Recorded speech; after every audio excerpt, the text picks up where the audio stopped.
Hello, hello. Welcome back to Spirit School, everybody. Thanks for tuning in. You may have noticed this episode did not come with a fancy intro. So I have decided to get rid of my intro because many of you probably know I am a podcast addict myself, which is why I have a podcast, is because I love listening to them. So why not do one myself?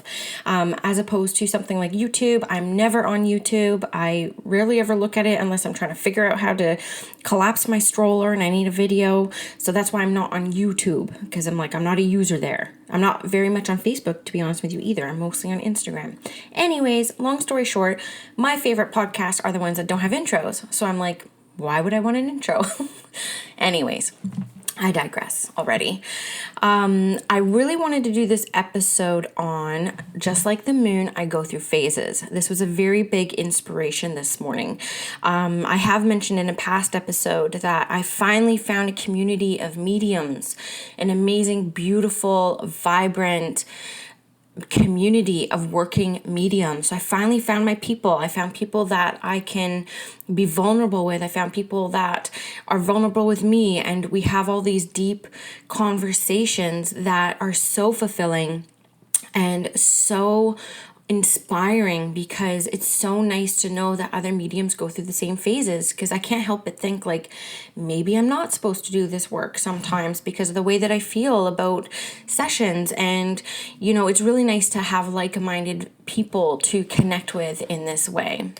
So you may have heard this in a past episode, but I, of course, always loved the moon as a child. I can't say that I lived by the rhythms of the moon until a few years ago when I took a shamanic immersion program with Threefold Balance. I highly recommend, if you're interested in shamanism, looking at her as a teacher. She does have online classes. What I enjoyed about her way of teaching is because I'm First Nations and she's Celtic. So she really encourages you to look at your own ancestral lineage to the shamanic practices that will resonate with your cells. And so I really liked that. She wasn't trying to impart on me Celtic rituals and teachings. She was really asking us to get curious about our own history with shamanism when it comes to our ancestors. And so I really like that, because there is shamanic roots within every single civilization. So I kind of think that that's really fascinating. But during this program, she gave us a moon tracker sheet. It was like in the third month. And I tell you, out of that whole year's program, that experience of tracking my cycles with that of Grandmother Moon was the most impactful for me. It was the most useful tool that I got to understand my own rhythms and how they aligned with Grandmother Moon. And this in turn got me interested in finding out more about the moon. So I got into moonology. I started writing the new moon articles. Again, permission slip for people out there. I didn't wait until I was an expert to offer what I know to the world. I decided to learn in front of everybody. And that was one of the most bold things I've done in my spiritual practice, was just start writing these articles, even though I was still very much learning, because let's face it, we're always learning. So sometimes you shouldn't wait until you feel like you're an expert at something to start sharing it with people, okay? To teach is to learn. And I've said that 100 times in my podcast. So what I ended up doing was rejigging this, the moon tracker sheet a little bit, because I wanted it a little bit prettier, because I like pretty things. I'm a Virgo, and just to track some things that weren't on the original one.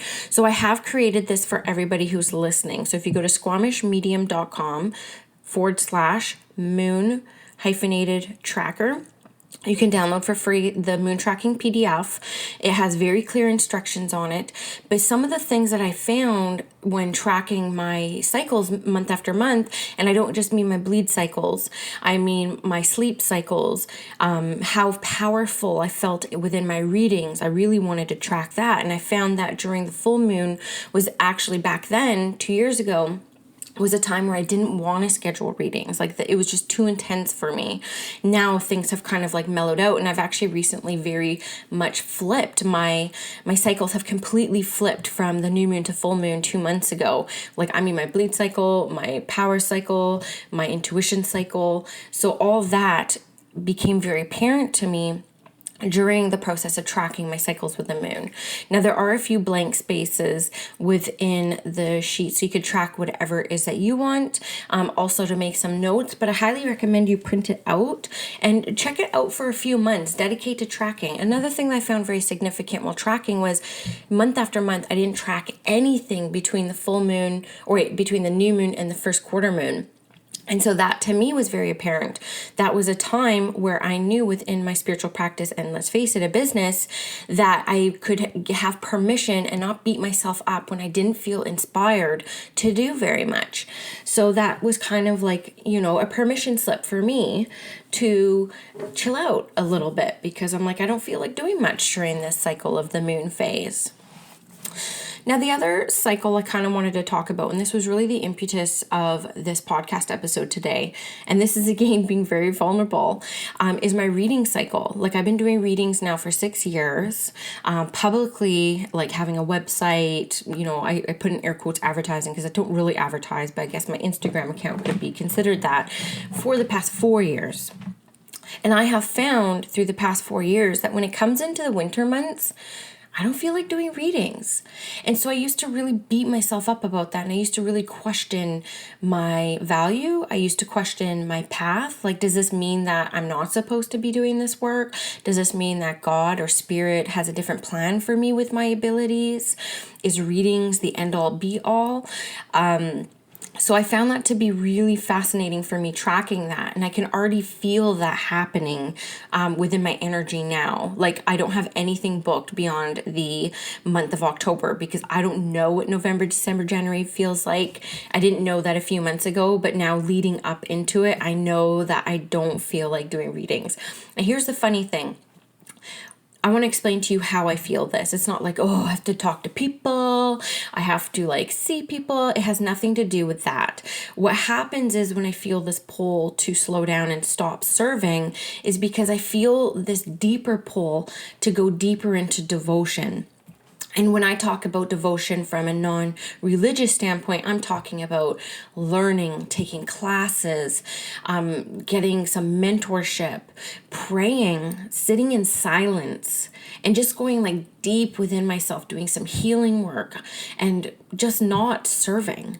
So it's not like I dread serving. It's like I feel that pull deeper and stronger to preserve.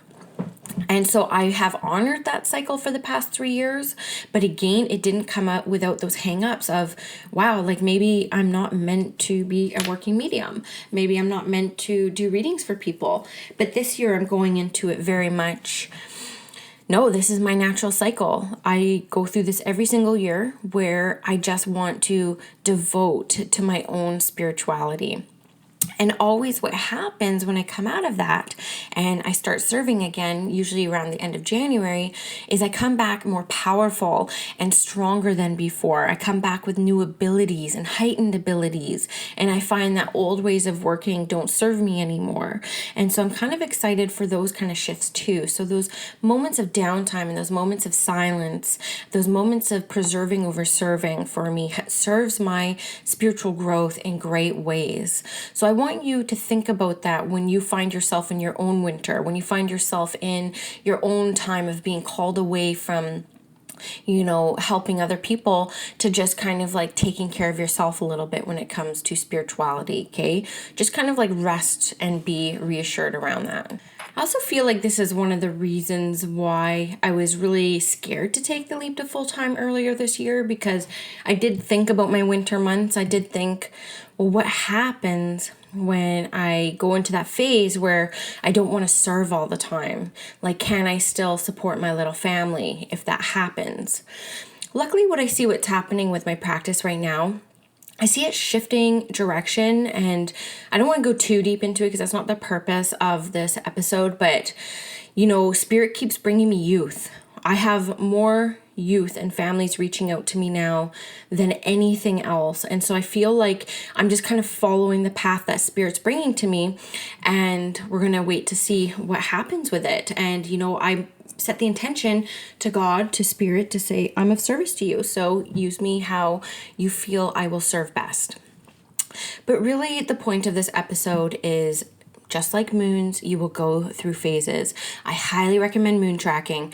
Download my tracker sheet for free. Try it out for a few months. If you find it to be such an impactful tool that I found, it was life-changing for me.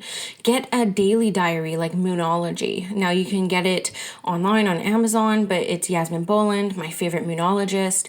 She has a daily moon diary. It's just got enough little space. I just track my emotions and on this diary, but it has like a day-to-day, what planets are there, what zodiac sign the moon sits in, and then you'll go deeper within that tracking and you'll start to identify, wow, during Capricorn moons, which is like a 48-hour cycle, I am a workhorse. Or you might find, during the Libra, I just want to take care of myself.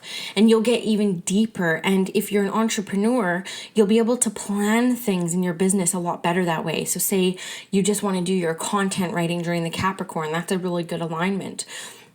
So just start thinking about the moon like that. And the other thing is I'm still getting a lot of messages from people. I feel very blessed because the podcast now has thousands of listeners a week and it's being downloaded in over 18 countries regularly. And I find that to be fascinating. So I'm starting to get emails from Australia and India and over in Europe. And I find that to be really fascinating. So thank you all for listening. But one of the most common messages that I keep hearing is around, I used to feel so much and I'm not feeling as much now. And so, this is a cycle. So this is something that you'll want to track. And I bet you if you start looking first and foremost at how these cycles work in rhythm with the moon, you'll start to see some answers and patterns. Okay. And one thing I want to say about that, and it bears repeating from past episodes, is that sometimes when we feel spirit step away, we tend to lean towards the thought that we are disconnected, which is not the case. Sometimes spirit wants you not to focus on your spirituality and your spiritual growth all the time because we signed up for this human experience. So when those times of, and I put in air quotes, disconnection happen, I want you to start looking around at other parts of your life. Is your relationship not doing so great? Is your health sliding? Is your career being sacrificed a little bit and put on the back burner? So this is sometimes Spirit's way of getting us to kind of turn our attention towards something else in our life that needs our attention. The best piece of advice that I think I ever heard, and this from my first mentor, and this isn't something that I really liked hearing at first, because when you first discover your spiritual gifts, you just want to go, go, go, go, go, go. And let's go do this. And I was 31 when I discovered my gifts. And the best thing that she ever said to me was, Danielle, you can do this until the day you die. There's no retirement age on giving readings, so please don't rush. And I think about that all the time because I think about, this is a clairvoyant exercise that I do for myself, but I think about myself at 55, retired from my corporate job, having a little bit income coming in from all my years of service there in Indigenous health and healing, and then turning my energy towards serving people full time. And I think about that and I'm like, yeah, I can wait. That is a potential. I mean, I might end up going full time next year. Who knows? But it takes the pressure off of me to do it all now. So that's how come I'm very patient now with my cycles and I continually track them. So I hope I got everything out that I wanted to on this episode. These are just some quick fleeting thoughts. I trust that it will resonate with somebody out there. Again, the website link to download the the Moon Tracker page, it's a PDF, is www.squamishmedium.com/moon-tracker. Or I guess you could say dash. If you have any troubles finding it, I'll put it in the show notes. So that's it for today. Thank you guys so much for listening. And I will catch you guys next week where I interview the beautiful and amazing Natasha Mack. And she's going to be talking about energy scans.